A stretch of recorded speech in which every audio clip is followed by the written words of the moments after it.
la presidenta Michelle Bachelet firmó un proyecto de ley que crea el Ministerio de Ciencia, Tecnología y la Innovación. Con esta iniciativa lo que se pretende es fomentar la investigación científica en nuestro país, no solo a nivel central, sino también en todas las regiones de nuestro país. Analizamos cuáles son los alcances de este nuevo ministerio en Cámara Acción. Conversamos de este tema con el diputado Ramón Farías. Diputado, muchas gracias por conversar con nosotros. ¿Qué le parece, diputado, que finalmente la presidenta haya firmado el proyecto que crea el tan anhelado por algunos sectores Ministerio de Ciencia y Tecnología? Por fin, digo yo, porque es como una promesa que venía dándose y parecía promesa de campaña incumplida, pero finalmente se logra y ya está. No conocemos todavía el proyecto en sí, el detalle, digamos, del proyecto, pero a mí me parece una muy buena noticia. Diputado, ¿esto viene a reemplazar el actual CONICIT como lo conocemos hasta ahora? Exactamente, porque el CONICIT en definitiva se convierte en un ministerio, pero crece evidentemente mucho más allá de lo que solamente es CONICIT. Y yo creo que es súper importante y buena noticia para nuestros científicos. O sea, nosotros en la Comisión de Ciencia y Tecnología hemos tenido muchas conversaciones con por ejemplo, los famosos científicos que dicen relación con el tema de científicos sin contrato, etcétera, y que ellos siempre han alegado que ellos son científicos, ellos trabajan con los números, trabajan con las hipótesis, pero no son políticos. Entonces, les ha costado mucho llegar a nosotros, poder expresar cuáles son sus problemas, para que finalmente nosotros lo interpretemos. Entonces, para ellos es una súper buena noticia que finalmente puedan tener un ministerio en donde se puedan canalizar quizás las inquietudes que ellos tienen y que les cuesta plasmarla más públicamente, digamos, porque, insisto, o sea, ellos nos han dicho, ellos están siempre hacia adentro, están conversando entre ellos, salen poco, digamos, hacia afuera. Entonces, por eso yo creo que les ha costado tanto posicionar el tema en la sociedad. Y es por eso que también hace algún tiempo atrás vimos cómo tuvieron que salir a las calles, tuvieron que manifestarse por la falta de recursos, por la falta de oportunidades para poder desarrollar proyectos de relevancia científica. Exactamente, claro, o sea... Y por eso también llamó tanto la atención. Sí, además, claro, porque a ellos efectivamente les cuesta mucho hacer lo que hicieron, les cuesta mucho hablar con nosotros en la comisión, claro. Mientras hablemos de los temas que a ellos les competen directamente, se explayan, nos dejan a todos mirando para arriba porque de repente son muy herméticos, pero cuando les toca hablar de la cosa más concreta, de las reivindicaciones, de los problemas que ellos tienen respecto a las seguridades en el trabajo, por ejemplo, el cómo hoy día a través de las distintas recursos que se ganan los científicos, por ejemplo, el problema que tienen es que un científico se gana este proyecto y contrata a otros, pero muchas veces hay temas de seguridad que no se cumplen, de seguridad de trabajo, de horas de trabajo, etcétera. Entonces hay una serie de cosas que hay que regular y que un ministerio evidentemente que va a terminar metiéndose mucho más profundamente en esto y va a lograr regular y mejorar. ¿Se va a preocupar también de los recursos y de los concursos para acceder a estos recursos por parte del mundo científico? Yo espero que sí, yo espero que todo, digamos. O sea, un poco lo que siempre nos han planteado los científicos, y es lo que pasa también en el mundo del arte, que aquí el problema es que se gana un concurso a alguien, gana los fondos, y el que no se lo ganó no tiene cómo desarrollar, porque las universidades tienen poco desarrollo científico y de investigación, tienen muy poco, tienen que mirar hacia afuera. Si ellos se van hacia afuera con una beca, están obligados a volver al país. Hemos tenido varias conversaciones respecto a eso, el por qué se les obliga, digamos, a volver al país. Está esta cosa de la reciprocidad, ¿no? De que si yo te entrego recursos para que tú estudies fuera del país, devuélveme lo que yo te entregué.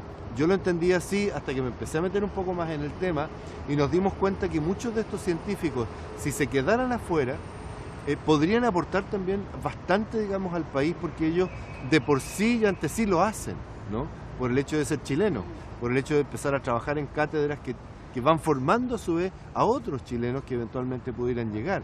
Y el problema que tienen también que cuando llegan aquí a Chile, de vuelta, no tienen campo de trabajo. Entonces, al final, obligar a alguien a volver al país, porque tiene que devolver, entre comillas, lo que el país le entregó, finalmente pasa a ser una pérdida más que una ganancia, en muchos casos, digamos. Y nos encontramos también con un campo laboral bastante reducido, ¿no? Exacto. Para estas personas que buscan especializarse para tener un futuro laboral mejor, pero llegan acá y no tienen, en definitiva, dónde trabajar. Exactamente, ese es el problema clave, digamos, de que como hay poco desarrollo, hay poco campo, digamos, en Chile, nos encontramos con científicos que finalmente se frustran y tienen que tratar de hacerlo más rápidamente lo que tienen que hacer acá y poder salir hacia afuera, ¿no? Diputado, en cuanto al desarrollo científico en regiones, mucho se habla de que todo está centralizado en la región metropolitana, en Santiago. Al tener un ministerio y nos imaginamos sus correspondientes seremías, ¿podríamos ya tener algún desarrollo regional más importante? Absolutamente, o sea, yo creo que va a haber un desarrollo más importante sí o sí, porque hoy día efectivamente CONICYT, que es un departamento, no es un ministerio, no tiene una cobertura como la que efectivamente va a tener un ministerio a través de su seremía y su trabajo, digamos, que va a hacer. Lo que estamos haciendo hoy día en el norte con el desarrollo de la astronomía podría profundizarse mucho más, podría trabajarse mucho más, expandir mucho más el trabajo que hoy día se está haciendo en el norte. Yo he conocido, estuvimos en varios, digamos, de estos observatorios, ver la cantidad de personas y gente que trabaja ahí, el privilegio que nosotros tenemos y lo poco que nosotros estamos utilizando esos privilegios en torno a los estudiantes que podrían estar alrededor aprendiendo de las personas, por ejemplo, que van. Un ministerio creo que es posible que pueda desarrollar, digamos, mucho más esto. Y otro dato, que me preguntaban el otro día, si acaso, ¿quién podría ser ministro, digamos? ¿Quién podría? Entonces yo dije, me decían, porque debería ser un científico. No necesariamente, o sea, debe ser alguien que evidentemente conozca muy bien, pero por esto mismo que hemos conversado, ellos mismos decían, nosotros no es que queramos un científico, digamos, arriba, sino que alguien tiene que ser alguien que conozca el tema, evidentemente, pero que a su vez sepa de política. Porque ya hemos tenido experiencia en otros ministerios que no son tan políticos, que nombran a ciertas personas que son de la especialidad, pero al no tener expertise política, porque expertise política significa poder llegar a acuerdos, tener redes y conversaciones con los actores políticos. Manejar recursos, una serie de cosas. Entonces no basta solamente con conocer el rubro, sino que hay que tener otro tipo de habilidades también para poder desarrollar bien el ministerio y que no quede encerrado en algo, digamos, que si tú no tienes las redes, finalmente no vas a poder avanzar en concretar las distintas metas que el ministerio se tiene que trazar. Usted nos decía, diputado, al inicio que no conocía los detalles del proyecto, pero nos imaginamos que este viene con algún tipo de financiamiento en particular y con un aumento en el número de funcionarios de los que ya trabajan en el CONICYT, si no, claramente no tendría sentido. ¿Usted cree que con eso también se termina un poco la burocracia a la hora de poder optar a ciertos proyectos, ciertas iniciativas, alivianar el trabajo también para los científicos, pensando en que ya su trabajo es lo suficientemente pesado sí, a la hora de estudiarse y de ejecutarse? Yo espero que sí, yo espero que sí, o sea, el cómo se va a conformar más en concreto, la burocracia que se va a armar o desarmar, va a depender de cómo finalmente se conforme este ministerio, pero efectivamente yo espero que eso ocurra.